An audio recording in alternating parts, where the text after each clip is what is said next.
Indian express वृत्तसमूहाचे Marathi दैनिक लोकसत्ता घरपोच मिळण्यासाठी संपर्क Balaji newspaper agency, bus stand, Selu शहरातील आंबेडकर नगरमधील स्मशानभूमीचे सोडण्यात आलेले अर्धवट काम आणि याच परिसरात असलेल्या जिजामाता विद्यालयासमोर असलेले नालीचे काम तात्काळ हाती घ्यावे या मागणीसाठी या प्रभागाचे नगरसेवक विनोद धापसे यांनी नगराध्यक्ष तथा मुख्याधिकारी यांच्याकडे मंगळवार 25 ऑगस्ट रोजी भेट घेऊन निवेदन देत तात्काळ अर्धवट कामे हाती घेण्याची मागणी केली आहे।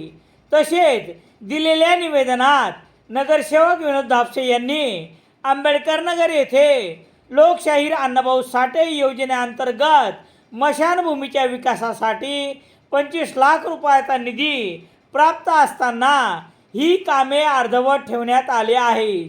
या कामाबाबत नगरपालिकेकडून समाधानकारक उत्तर तर मिळतच नाही आणि कामही करण्यात येत नाही।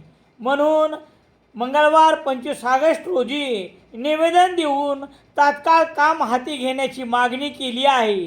तसेच जिजामाता विद्यालय परिसरातील गुत्तेदाराने अर्धवट सोडलेले नालीचे काम पूर्ण करण्यात यावे असे निवेदनात म्हटले आहे। या निवेदनावर नगरसेवक विनोद धापसे यांची स्वाक्षरी असून निवेदन देताना राहुल जाधवसह आंबेडकर नगरमधील इतर नागरिक उपस्थित होते। सेलू शहरात सर्व प्रकारचे दैनिके घरपोच मिळण्यासाठी संपर्क Balaji newspaper agency, bus stand, Selu.